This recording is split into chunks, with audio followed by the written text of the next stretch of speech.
This is why America is hated. Groups of hundreds hopefully waiting to cross in cities like San Diego, Yuma, El Paso, and Brownsville. The whole southern border crisis is terrible and out of control, but America brought this on itself. This is how it all began. Argentina, 1976. The Gerald Ford administration sponsored a coup to remove Isabel Perón, the democratically elected president, and installed Jorge Rafael Videla, a dictator. U.S. Secretary of State Henry Kissinger paid several official visits to Argentina during the dictatorship. Bolivia, 1971. The United States government supported the 1971 coup led by General Hugo Banzer that toppled President Juan José Torres of Bolivia. Chile, 1973. The CIA engineered a coup to remove socialist-leaning President Salvador Allende.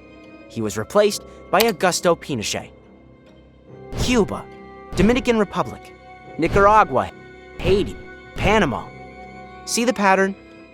During this period, America was obsessed with interfering in Latin American politics, and as usual, they always left the people worse off than they were before America's meddling. Present day.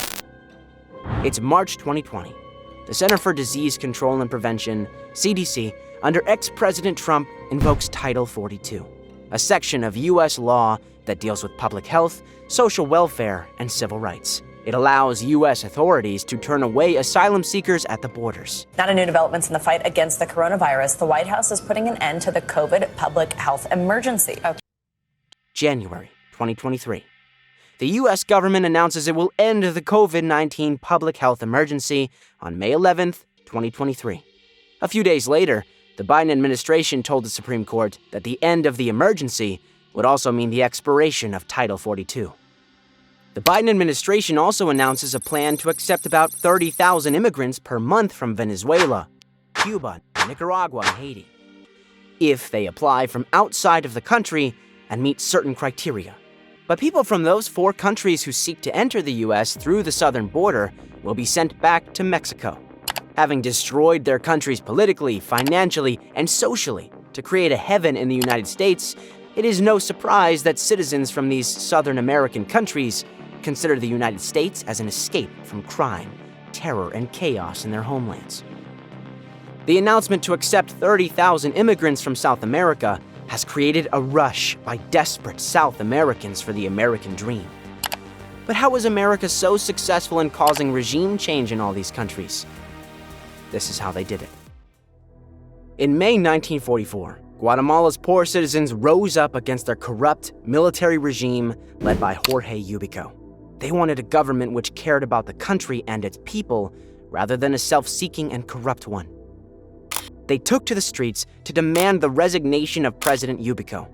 Rather than calm the protesters, he ordered the military to shoot into the protesters. He wanted them to know that rising up against the government had fatal consequences. 200 people were killed, and rather than deter the people, it strengthened their resolve. They wanted the president to step down. On July 1st, 1944, Ubico resigned as president and handed over power to his military general, Federico Ponce. People quickly realized that this government was the same as the previous, and the opposition started. The fiercest critic of the government was this man Alejandro Cordova. He wrote many damning articles against the government and openly spoke fiercely about its corruption and incompetence. Typical of most dictatorships, he was found dead a few days later in a government-sponsored assassination. The outrage was beyond what the government can handle and was forced to hold an election. You may be wondering how this remotely relates to America or the southern border crisis. Hold on, we'll get there. The main opposition candidate, Dr. Jose Arevalo, faced the full wrath of a desperate government and had to go into hiding. While in hiding, 2 young military officers formed a rebel group and started attacking the government through guerrilla attacks. They got the government to come to the negotiation table. Guatemala's first ever free and fair elections would take place in which the people's choice, Dr. Jose Arevalo, won by a landslide. He started reforming the country, first with additional rights to citizens. Racism became a crime, and censorship in any form was stopped. This was all great, but there was one major hurdle in the quest to make the people of Guatemala truly free and independent. You see, Guatemalans mainly depended on agriculture, but they couldn't cultivate the land. Not because they were lazy. Oh, no, they didn't own the land. Who owned most of the land? One of the most powerful companies in America. It owned more than 70% of the land, and Guatemalans could do nothing about it. Oh, but the new president, after President Arevalo, was prepared to do everything about it. He was President Jacobo Arbenz, one of the young military officers who forced the dictator out of office. He immediately instituted land reforms to get the land back to Guatemalans. To the United Fruit Company, who owned 500,000 acres of Guatemalan land, this meant war. Their monopoly over the railroads, ports, and all trade and exports in the country was being threatened. You see, the company in the past had all the politicians in its pocket. Through bribes and coercion, they always got anything they wanted. But there was a new sheriff in town, and he'll have none of the shenanigans. The fruit company decided to draw the big guns from America. A top executive of the company visited Guatemala to negotiate a new deal with the president. In the meeting, he was arrogant and condescending. He basically issued instructions to President Arva, as has been the status quo. The company's terms were shot down, and a new deal for Guatemala was proposed. Improve the infrastructure at the docks, pay more taxes, and reduce the cost of freight. These demands caused panic within the top hierarchy of the United Fruit Company. To make matters worse, the president ordered a seizure of over $200,000 of fruit company land. The president was willing to give the United Fruit Company $630,000 in bonds. In response, the U.S. State Department asked for $16 million in compensation. Exactly what you're thinking. The U.S. government took over the company's battle. In other words, the United Fruit Company had tentacles long enough to reach the seat of the U.S. government. President Arva responded by reclaiming more land from the company.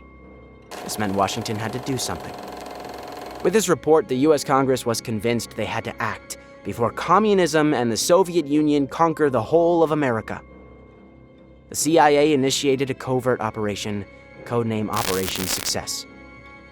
The goal was to get President Arbenz out of office by any means necessary. If they murdered him, he would become a martyr, and the repercussions would be undesirable. They could not bribe President Arbenz to step down because they knew he was an honest man. They tried to get the military to overthrow him, but they were too loyal. So they triggered the second phase of Operation Success. They organized defectors into an army, 150 strong men. Their task was to carry out guerrilla attacks inside Guatemala.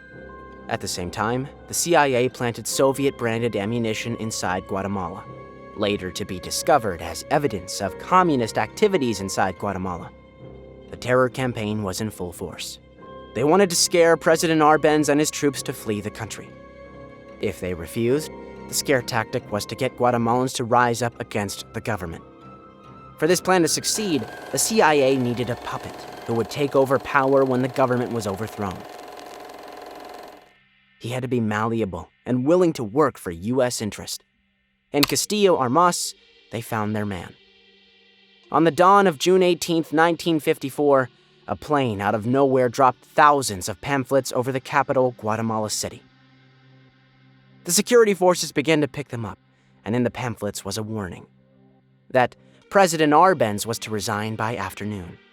If he didn't, the same plane would return with a bomb to flatten the city. After 9 days of guerrilla fights and psychological warfare, President Arbenz had to resign. In an address to the nation over radio, he stepped down and went into exile. Tomado una decisión de enorme trascendencia para nuestra patria, en la esperanza de detener la agresión y devolverle la paz a Guatemala. The coup d'etat orchestrated by the CIA had been successful. This had not been a war of ideology or battle for freedom. The United States of America had used state machinery and resources to get rid of a democratically elected president of another country to protect the U.S. Fruits Company's profits. They never cared about the people or their country. They just wanted to protect their bottom line. They had taken advantage of a panic move by President Arbenz. Once he knew of Castillo Armas and his invading army, he ordered for weapons over $1 million from Slovakia.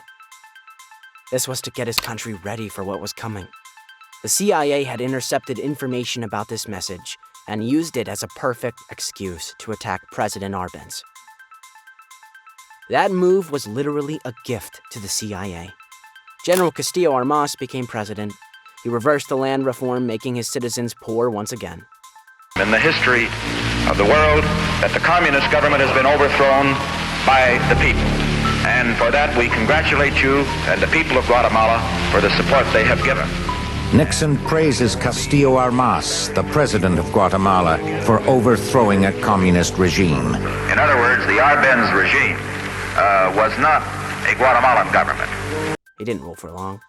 Sometime in July 1957, he was returning from a dinner with his wife. A stranger from nowhere shot him multiple times. He died on the spot. He had served his purpose. Regime after regime, the country got worse with increased crime, political assassinations, kidnappings, and so forth. All these were basically overseen by the USA, with the CIA as the task force. This pattern is mirrored by the US all across Latin America and the world.